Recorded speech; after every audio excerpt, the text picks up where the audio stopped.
Hello students, welcome to Government Commerce College BCom Part Second EAFM Paper Second Financial Management Chapter Capital Budgeting Topic Objective और Significance of Capital Budgeting पूंजी बजटन के उद्देश्य अथवा महत्व। यहाँ पर उद्देश्य और महत्व दोनों को एक साथ एक ही टॉपिक के अंतर्गत सम्मिलित किया गया है और यदि उद्देश्य पूछा जाए तो भी यही बताएंगे और महत्व पूछा जाएगा तो भी इसी टॉपिक को बताएंगे। यहाँ पर कैपिटल बजटिंग के जो उद्देश्य हो या महत्व होते हैं वो इस प्रकार से। नंबर 1 है अंशधारियों की संपदा अधिकतम करना। अंशधारियों की संपदा अधिकतम करना। वित्तीय प्रबंध का मुख्य उद्देश्य अंशधारियों की संपदा को अधिकतम करना होता है। इसलिए पूंजी बजटन का उद्देश्य उन दीर्घकालीन विनियोग परियोजनाओं का चयन करना है जो दीर्घकाल में अंशधारियों की संपदा को अधिकतम कर सके।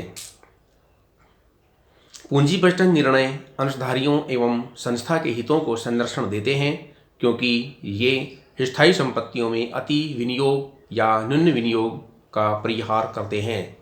यदि संस्था में अति विनियोग हो जाता है तो उसके क्या प्रॉफिट और लॉस होते हैं, यदि संस्था के अंदर न्यून विनियोग हो जाता है तो क्या प्रॉफिट और लॉस होते हैं के बारे में पूरा क्लासिफिकेशन किया जाता है।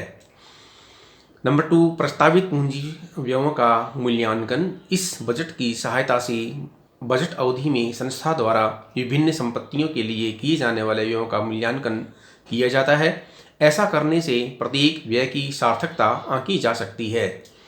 प्रभावित पूंजियों का मूल्यांकन इसी प्रकार से किया जाना चाहिए।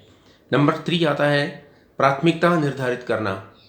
प्राथमिकता निर्धारित करने के तात्पर्य यहाँ पर ये होता है कि यदि हमारे पास में 2 या 2 से अधिक प्रपोजल एक साथ अवेलेबल हों तो उसमें हम ये देख सकते हैं कि सबसे कम कॉस्ट वाला और सबसे अधिक बेनिफिट वाला प्रपोजल कौन सा होता है और सबसे अधिक अवधि तक के लिए हमारे इस प्रपोजल से बेनिफिट कब तक मिलता रह सकता है। तो प्राथमिकता निर्धारित करने का आशय विभिन्न परियोजनाओं को उनकी लाभदायकता क्रम के रूप में विन्यासित अरेंजमेंट करना होता है। पूंजी बजट द्वारा ऐसे विभिन्न पूंजी परियोजनाओं में प्राथमिकता निर्धारित की जाती है जिसके पश्चात प्रबंध इनमें सबसे अधिक लाभप्रद योजना का चुनाव कर लेता है। लागत नियंत्रण करना। नंबर 4 है लागत नियंत्रण। पूंजी व्यय कितना किया जाए, कब किया जाए या निर्धारित करने से पूर्व लागत लाभ तुलना की जानी चाहिए। व्यवसाय का यह निरंतर प्रयास रहता है कि जितनी लागत निर्धारित की गई है उससे अधिक नहीं जानी चाहिए और उससे कम लागत बनाए रखना व्यवसाय की जिम्मेदारी बन जाती है। यदि कहीं विचरण होते हैं तो सुधारात्मक कार्यवाही की जाती है तथा उत्तरदायित्व एवं जवाबदेही निश्चित कर दी जाती है। इस प्रकार लागत पर स्वतः ही नियंत्रण हो जाता है। पूंजी व्ययों पर नियंत्रण। अन्य व्यावसायिक बजटों की भांति पूंजी बजट का भी प्रमुख उद्देश्य संस्था के विभिन्न विभागों द्वारा किए जाने वाले पूंजी व्ययों को नियंत्रित करना होता है। इसमें वास्तविक व्ययों की पूर्व निर्धारित व्ययों से तुलना करके इन पर प्रभावकारी नियंत्रण रखा जा सकता है।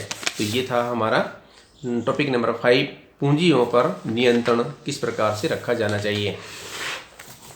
नंबर 6 पूंजी व्ययों के लिए वित्त की व्यवस्था। पूंजी बजट बनाने से विभिन्न संपत्तियों पर भविष्य में किए जाने वाले व्ययों की पूर्व निर्धारित जानकारी मिल जाती है जिससे संस्था के प्रबंधक समय पर उसी प्रकार जैसी आवश्यकता हो उसी के आधार पर राशि के लिए उचित व्यवस्था कर सकते हैं। तो पूंजी व्ययों के लिए वित्त की व्यवस्था आसानी से की जा सकती है। समय रहते हुए हम किसी भी प्रकार की आवश्यकता हो उसके लिए कैपिटल प्रोसेस को पूरा करके और कैपिटल अवेलेबिलिटी पूरी कर लेते हैं। नंबर 7 भूतकालीन निर्णयों का विश्लेषण।